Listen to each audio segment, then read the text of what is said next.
Hello everyone, my name is Mahesh Thakur. आप देख रहे हैं हमारा चैनल लीगल प्रोग्रेस। आज का हमारा टॉपिक है the contract labour regulation and abolition act 1970।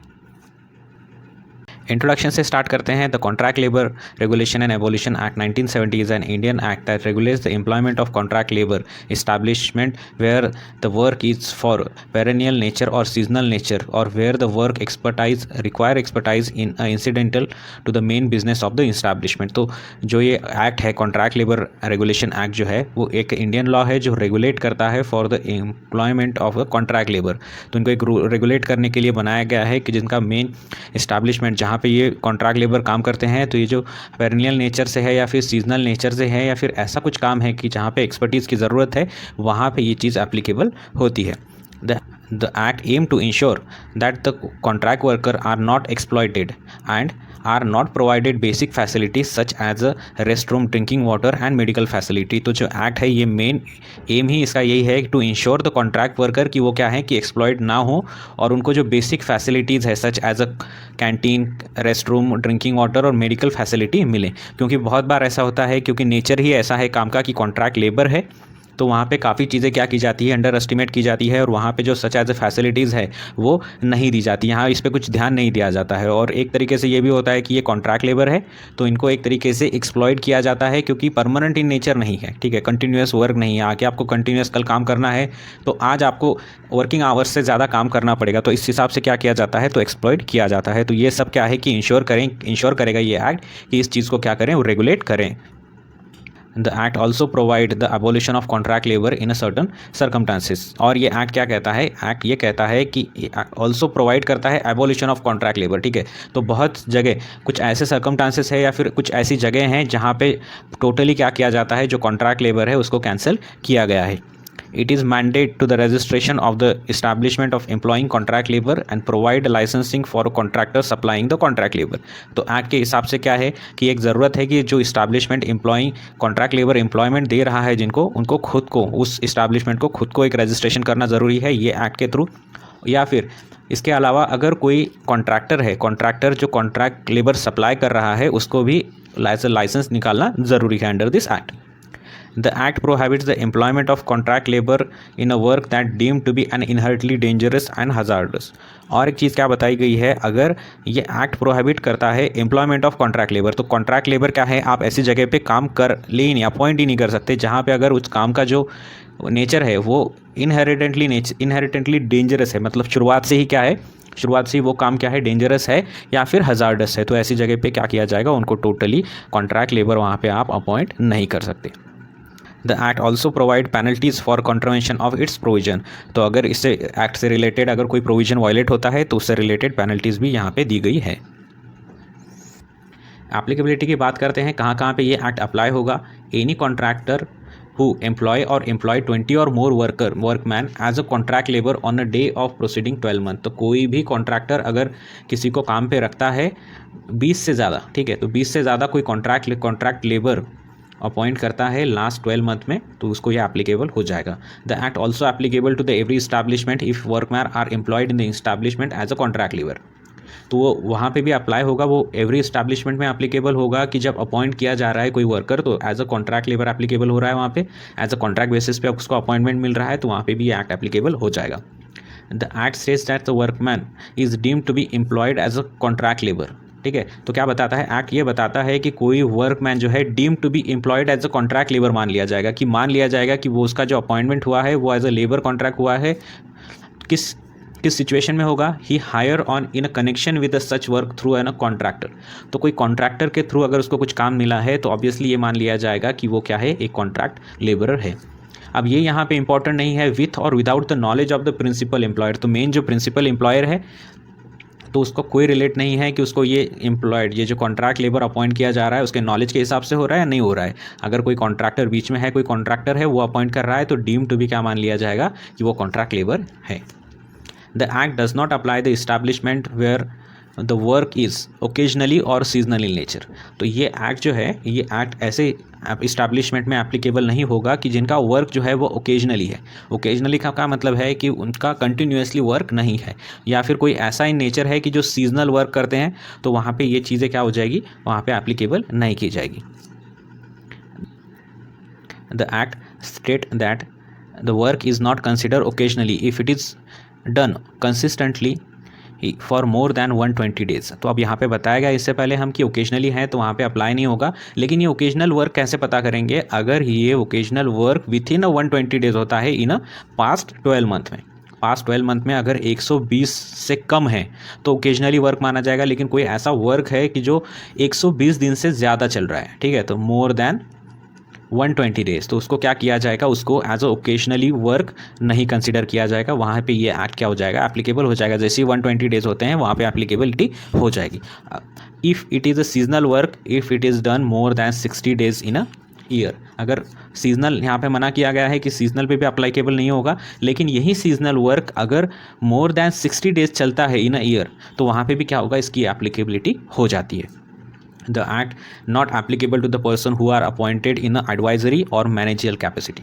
तो और एक चीज़ क्या बताई गई है कि ये वहाँ पे एप्लीकेबल नहीं होता है, उन पर्सनस पे एप्लीकेबल नहीं होता है कि जिनकी खुद की अपॉइंटमेंट एज अ एडवाइजरी या फिर एज अ मैनेजरियल कैपेसिटी से हुई गई है, तो उनको क्या किया गया है, उनको भी ये एप्लीकेबल नहीं किया गया है। क्योंकि ये क्या है, ये है कॉन्ट्रैक्ट लेबर की बात चल रही है, ठीक है। तो जब हम लेबर की बात करते हैं तो कोई मैनेजरियल कैपेसिटी वाला कोई है या फिर एडवाइजरी वाला कोई है, तो ऑब्वियसली क्या है कि इनको कॉन्ट्रैक्ट के हिसाब से अपॉइंट किया जा सकता है, लेकिन इनको हम कॉन्ट्रैक्ट लेबर नहीं मानेंगे क्योंकि इनका पोस्ट क्या है, इनसे हाई होता है। आगे बात करते हैं चैप्टर 2 एडवाइजरी बोर्ड्स, जो है हमारा सेक्शन 3 से लेके 5 तक। सेक्शन 3 बात करता है सेंट्रल एडवाइजरी बोर्ड। तो एडवाइजरी बोर्ड क्या चीज़ है, इसको कैसे बनाया जाता है, किस वो कैसे फॉर्म किया जाता है और इसका वर्क क्या होता है, फंक्शंस क्या होता है, ये इसमें बताया गया है। Constitution of advisory contract labour board. The central government is required to establish a board known as a central advisory contract labour board. तो क्या किया गया है, अगर सेंट्रल गवर्नमेंट जो है रिक्वायर्ड टू इस्टैब्लिश है, ज़रूरत है, उनको करना ही है, सेंट्रल गवर्नमेंट को क्या है कि एक बोर्ड बनाना है कि जिसका नाम क्या होगा, central advisory labour board, contract labour board, refer to as a central board. तो इसको रेफर क्या किया जाएगा, ऐसे शॉर्ट में समझ लीजिएगा, इतना पूरा तो नहीं कर सकते कि central advisory contract labour board, तो इसको क्या कर दिया गया है शॉर्ट में कि उसको एज अ हम बोलेंगे कि सेंट्रल बोर्ड है। जो सेंट्रल अपॉइंट करता है बोर्ड, उसको सेंट्रल बोर्ड हम मान लेंगे। This board is to be task to advising the central government on matter related to the administration of this act. तो ये बोर्ड का काम क्या रहेगा, टास्क क्या रहेगा, to advise the central government, to central government को एडवाइस दे the matter related to the administration of this act. तो ये एक्ट अच्छे से चल रहा है, यानी कैसे चल रहा है, इसकी एप्लीकेबिलिटी कैसे हो रही है, और इसमें कुछ ज़रूरत है क्या अमेंडमेंट करने की, या फिर ये फ्लुएंसी वगैरह अच्छा चल रहा है या अच्छा अवेयरनेस वगैरह हो रहा है। तो ये सब चीज़ें क्या है, इसको ये बोर्ड को बताया गया है कि आप ये चीज़ें करें। Carrying out the other function assigned under this act. और क्या चीज़ें हैं कि और बाकी की जो चीज़ें की बताई गई हैं ये एक्ट के अंदर, वो अच्छे से फंक्शन करें, यही ये क्या होगा, एडवाइजरी बोर्ड का काम होगा। अब कंपोजिशन क्या है, composition of a central board, ठीक है। अब यहाँ पे हमने central advisory contract labour board देखा था, लेकिन इतना करने की ज़रूरत नहीं, हम इसे सेंट्रल बोर्ड भी कह सकते हैं। तो कंपोजिशन इसमें कौन कौन होगा, chairman appointed by the central government. तो एक चेयरमैन होगा जिसको सेंट्रल गवर्नमेंट क्या करेगा, अपॉइंट करेगा। The chief labour commissioner serve ex officio, ठीक है। तो अगर सेकंड कौन होगा ऑफिशियल, चीफ लेबर कमिश्नर यहाँ पे अपॉइंट किया जाएगा जो सर्व कर चुका है एक्स ऑफिशियो। तो नंबर ऑफ मेंबर्स कितने होंगे, not exceeding 17 but not less than 11। तो नॉट एक्सीडिंग 17 से ज़्यादा नहीं होने चाहिए और 11 से कम नहीं होनी चाहिए। Nominated by the central government to represent different entities such as a government. तो गवर्नमेंट के अदर ऑफिशियल्स जो है, डिफरेंट रिप्रेजेंटेटिव्स है, वहाँ से ये पर्सन अपॉइंट किए जाएंगे। जैसे कि railway, coal industry, mining industry, contractors जो है वहाँ से कुछ अपॉइंट किए जाएंगे, कुछ वर्कर्स जो है कॉन्ट्रैक्ट लेबर है या फिर उनके रिप्रेजेंटेटिव है, उनमें से कोई अपॉइंट किया जाएगा।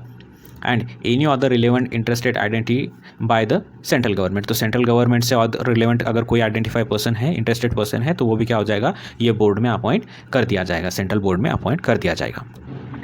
देखते हैं appointment and function of members, number of member appointed for each category, their term of office, condition of service, procedure for discharging their functions and other process of filing vacancies among the member, this details are to be prescribe by the regulations. तो और क्या क्या चीज़ें होंगी इसमें, तो जो members appoint किए जा रहे हैं तो कैसे कैटेगरी से होंगे, उनका टर्म ऑफ ऑफिस क्या होना चाहिए, कंडीशंस क्या होनी चाहिए सर्विस की, प्रोसीजर क्या होना चाहिए उनका डिस्चार्जिंग देयर फंक्शंस, वहाँ से काम से निकालने के लिए या फिर जो काम कर रहे हैं उनके जो फंक्शंस है उसको वहाँ से हटाने के लिए, process of filing vacancies amongst them, अगर कुछ वैकेंसीज हो जाती हैं, ठीक है, कोई मेंबर्स है वहाँ पे वैकेंसी हो जाती है, वो रिटायर हो जाता है, एक्सपायर हो जाता है, डेथ हो जाती है किसी की, या फिर पोस्टिंग हो जाती है कहीं पे, तो जो वैकेंसीज तैयार हो जाती है तो उनको फिर वो प्रोसीजर क्या रहेगा कि वो जो वैकेंसी हुई है उनको फिल करने के लिए, ये सारी डिटेल क्या है ये सेक्शन में दे रखी है।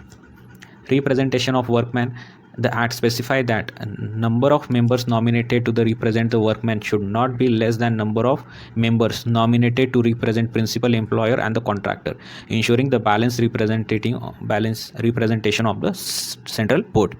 तो अब क्या चीज़ है यहाँ पे कि जो बात की गई थी कि जो रिप्रेजेंट कर रहे हैं, ठीक है, तो नंबर ऑफ मेंबर जो नॉमिनेटेड कर रहे हैं रिप्रेजेंट कर रहे हैं टू द वर्कमैन, वो उनका जो है वो उनका जो नंबर ऑफ है, ठीक है, नॉमिनेटेड पर्सन वो लेस देन होने चाहिए, मतलब उनसे कम नहीं होने चाहिए। कम किससे कम नहीं होने चाहिए, कि जो प्रिंसिपल एम्प्लॉयर को रिप्रेजेंट कर रहे हैं या फिर कॉन्ट्रैक्टर को, तो ये दोनों को मिला के, फर्स्ट प्रिंसिपल एम्प्लॉयर को और दूसरा है कॉन्ट्रैक्टर को मिला के समझ लीजिएगा कि वर्कमैन को कर रहे हैं 7 पीपल्स कर रहे हैं, तो ऐसा नहीं हो सकता कि यहाँ पे 8 कर रहे हैं और यहाँ पे 8 कर रहे हैं, तो ऐसा नहीं चलेगा, तो ये चीज़ें एप्लीकेबल नहीं होगी। तो प्रिंसिपल एम्प्लॉयर को रिप्रेजेंट करने वाले कितने होने चाहिए, समझ लीजिएगा कि 4 है और यहाँ पे 3 है, तो टोटल इनका भी कितना होना चाहिए, 7 ही होना चाहिए। तो बैलेंस बनाने के लिए रिप्रेजेंटेटिव है, इन दोनों का क्या होना चाहिए, बैलेंस कंटिन्यूसली होना चाहिए। सेक्शन 4 की बात करते हैं। सेक्शन 4 स्टेट एडवाइजरी बोर्ड, तो यहाँ पे कुछ डिफरेंट नहीं है, यहाँ पे सिर्फ सेंट्रल की जगह स्टेट दिया गया है और क्या चेंजेस है वो हम आगे देखते हैं।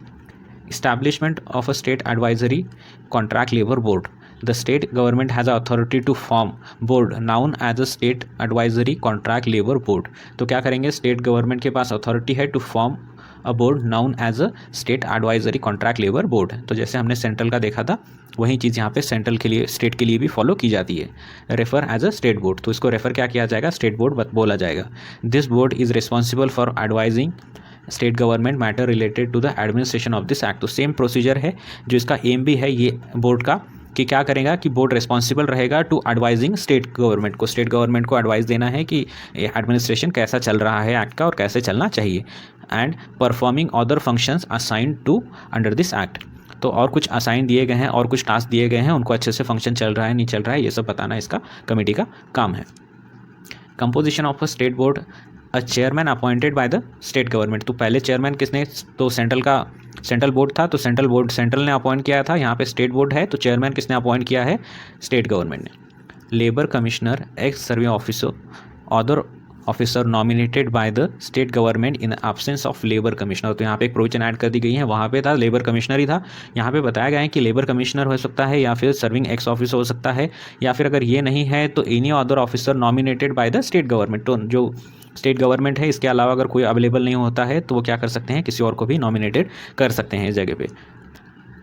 The specified number of member not exceeding 11 but not less than 9। तो यहाँ पे मेंबर्स भी कम हो जाते हैं, तो टोटल मिला के कितने होने चाहिए, मैक्सिमम 11 और कम से कम कितने होने चाहिए, 9 members nominated by the state government in the respect of entities like a government industry contract. तो यहाँ पे देखिएगा कि काफ़ी चीज़ें यहाँ पे कम हो गई है, और क्या है तो जो रेलवे वगैरह था, माइनिंग इंडस्ट्री वगैरह था, तो यहाँ पे वो निकल गया है। तो गवर्नमेंट के हिसाब से काम चलेगा, तो इंडस्ट्री के कुछ लोग होंगे, कॉन्ट्रैक्टर्स होंगे, वर्कर्स होंगे, और any relevant interested identified by the state government. तो स्टेट गवर्नमेंट के हिसाब से अगर कोई इंटरेस्टेड आइडेंटिफाइड पर्सन है तो उसको भी क्या किया जाएगा, बोर्ड में लिया जाएगा। अपॉइंटमेंट देख लेते हैं। Appointment and function of members, the number of members to be appointed of each category. तो जो नंबर ऑफ मेंबर्स अपॉइंट किए जा रहे हैं ईच कैटेगरी में, तो उनका टर्म ऑफ ऑफिस क्या होगा ये इसमें दिया गया है, कंडीशंस क्या होंगी सर्विस की, प्रोसीजर क्या रहेगा, डिस्चार्जिंग देयर फंक्शंस, अगर वो वहाँ से उनको निकालना है या फिर चेंज करना है ऐसा कुछ होता है तो डिस्चार्ज कैसे करें उनके फंक्शन से, प्रोसीजर दी गई है। And the process of filing vacancies among the members. तो अगर जैसे मैंने इससे पहले कहा कि कोई रिटायर हो जाता है, कोई डेथ हो जाती है, तो उनकी जो वैकेंसी तैयार हो जाती है उसको फाइलिंग करने की प्रोसीजर भी यहाँ पे दी गई है। रिप्रेजेंटेशन ऑफ वर्कमैन, तो सेम मैंने पहले बताया है कि अगर मैंडेट है number of member nominated to the represent of workers in state board, तो जितने रिप्रेजेंट कर रहे हैं वर्कमैन को तो उतना ही, उससे कम या ज़्यादा नहीं होने चाहिए नॉमिनेटेड पर्सन, बताए प्रिंसिपल एम्प्लॉय एंड कॉन्ट्रैक्टर को लेके, ठीक है। तो एग्जांपल मैंने इससे पहले दे चुका हूँ मैं, to ensure the balance representation. तो दोनों को कैसा होना चाहिए, बैलेंस होना चाहिए। अगर इसके 7 मेंबर्स हैं तो ये दोनों के मिला के यहाँ पे 7 मेंबर्स होने चाहिए। सेक्शन 5 बात करता है power to constitute a committee. अब एक कमेटी फॉर्म करने की पावर दी गई है under section 5। Constitute a committee, central board और a state board depending on the jurisdiction have authority to establish a committee deemed necessary as for a specific purpose. अब देखिए यहाँ पे सेंट्रल बोर्ड है और स्टेट बोर्ड है, इनको दिया गया है, इनको पावर दी गई है डिपेंडिंग ऑन द ज्यूरिसडिक्शन। तो ज्यूरिसडिक्शन के हिसाब से दोनों में से कोई भी क्या कर सकता है, एक कमेटी फॉर्म कर सकता है हैज़ अ अथॉरिटी। तो कमेटी फॉर्म करेगा फॉर अ स्पेसिफिक पर्पज़ के लिए। अब कुछ चीज़ें हो रही है, ठीक है, एप्लीकेशन के लिए बात हो रही है या फिर उनके हरासमेंट के लिए बात हो रही है, एक्सप्लॉयटेशन के बारे में बात हो रही है, तो ये कमेटी अपॉइंट करना ज़रूरी है। ये कमेटी क्या करेगी, कमेटी पूरा सर्वे करेगी और ये क्या करेगी, ये कमेटी जो है, ये जो कमेटी बनाई गई है, ये पूरा प्रोसेस स्पेसिफिक पर्पज़ के लिए जो बनाई गई है, इसके एक रिपोर्ट बनाएगी और वो क्या करेगी, वो स्टेट बोर्ड को या फिर सेंट्रल बोर्ड को जमा कर देगी। मीटिंग एंड प्रोसीजर्स देखते हैं। कमेटी फॉर्म अंडर सबसेक्शन 1, तो ये सबसेक्शन 1 है। Required to convey at a designated time and location. तो क्या किया जाएगा, मीटिंग फॉर्म करना है, प्रोसीजर कैसे करना है ये तय किया जाएगा थ्रू द मीटिंग्स। तो मीटिंग कैसे होगी, prescribe rule and procedure concerning the conduct of business during the meetings. तो मीटिंग करेंगे पहले और उसमें डिसाइड करेंगे कि क्या प्रोसीजर से, क्या फॉर्म से और किस रूल के हिसाब से हमें ये चीज़ें फॉर्म करनी है।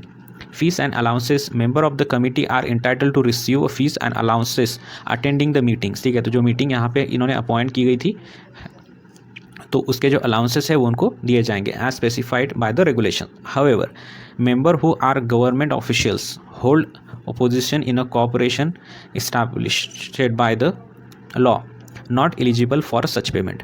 तो अगर कोई गवर्नमेंट ऑफिशियल्स है या फिर कोई पोजीशन होल्ड करता है in a corporation established by law, कि उसके हिसाब से क्या किया जाएगा, तो उनको ये जो अलाउंसेस है वो नहीं दिए जाएंगे। तो जो फीस और अलाउंसेस है मीटिंग अटेंड करने के लिए, तो ये उनको नहीं दिए जाएंगे। तो किनको, जो गवर्नमेंट ऑफिशियल्स है या फिर कोई पोजीशन होल्ड करता है as establish under the law. अगर आपको ये वीडियो अच्छा लगा है तो इसे लाइक करें, हमारे चैनल को सब्सक्राइब करें और इसके नेक्स्ट पार्ट के लिए बेल आइकन दबाना ना भूलें। Thank you so much.